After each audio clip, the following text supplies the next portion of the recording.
দেখো আমার নামেও জারি হয়েছে এসআইআর এর নোটিশ। দেখো আমার নামেও চলে এসেছে এসআইআর এর নোটিশ। তো নোটিশে কি কি লেখা আছে আমাদের দেখাই, আমাদের হয়তো জানা নেই কি লেখা থাকতে পারে না থাকতে পারে। দেখো এই একদম উপরে লেখা আছে নোটিশ নাম্বার ইএফ দিয়ে শুরু, ইএফএস অনেকগুলো একটা সংখ্যা থাকবে।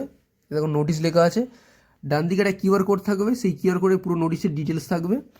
দেখুন এখানে লেখা আছে নির্বাচকের নাম, আমার নাম দেওয়া আছে, ওটা আমি ঢাকা দিয়ে দিয়েছি। ইপিক নাম্বার দেওয়া আছে, বিধানসভার নাম্বার, আমার রায়দিঘি বিধানসভা 100 নাম্বারটা দেওয়া আছে, এবং পার্ট নাম্বার মানে আমি কোন গ্রামের মানুষ সেইটার নাম্বারটা লেখা থাকে। এখানে একটা স্কুলের নাম্বার যেখানে আমি ভোট দিই, এবং দেখো কমিক নাম্বার মানে ভোটার লিস্টে আমার নাম কত সেটা এই যে এই এই এই জায়গাটাতে দেয়া আছে।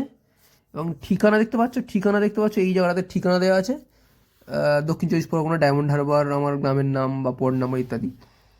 দেখুন 1 নম্বর কী লেখা দেখুন, আপনার বিধানসভা ক্ষেত্রে বিশেষ নিবিড় সংশোধন এসআইআর এর কাজ চলছে, আপনার যথাযথভাবে স্বাক্ষরিত গণনা ফর্ম গৃহীত হয়েছে, মানে নোটিশ জারি হয়েছে শুনানির জন্যে।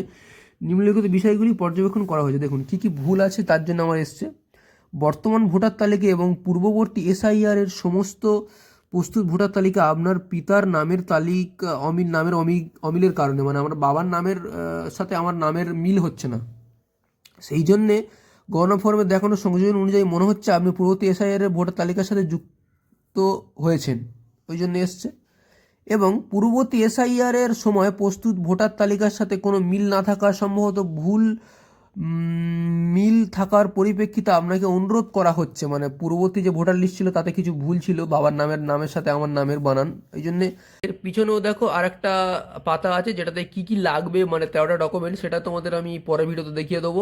চ্যানেলের সাথে যুক্ত থাকো, তোমাদের এরকম ইনফরমেটিভ ভিডিও এসআইআর সংক্রান্ত বা আরও অনেক কিছু সংক্রান্ত ভীতু হওয়ার কোনো কারণ নেই, সঠিক গাইডেন্স পাবেন।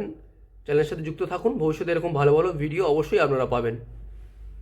উপস্থিত হবেন, দেখুন এই ডেটটা দেওয়া আছে 28 তারিখে 12:30 থেকে 2:30 পর্যন্ত। এটা স্কুলের নাম লেখা আছে, এখানে ওই শুনানিটা হবে। ভারতবর্ষের নির্বাচন কমিশন দ্বারা নির্ধারিত আসল নথিপত্র, মানে আমরা তোমার যতগুলো আছে ভোটার কার্ড, আধার কার্ড, জমির পর্চা, সমস্ত কিছু নিয়ে কিন্তু তাদের সত্যতা যাচাইয়ের জন্য পাঠানো হবে। এই নিচে দেওয়া আছে 3 নম্বর অসুবিধা পয়েন্ট, কোনো অসুবিধা হলে বা আরও সাহায্যের জন্য আপনি আপনার বুথের আধিকারিক মানে বিএলওর কাছে যেতে পারেন। এই বিএলওর নাম আর এই নাম্বারটা দেওয়া আছে, এই সমস্ত কিছু আপনি কিন্তু করতে পারেন। আর এই নিচের দিকে দেখতে পাচ্ছেন যে আইআরও আধিকারিক, তার নামটা লেখা আছে। তো এই সমস্ত জিনিস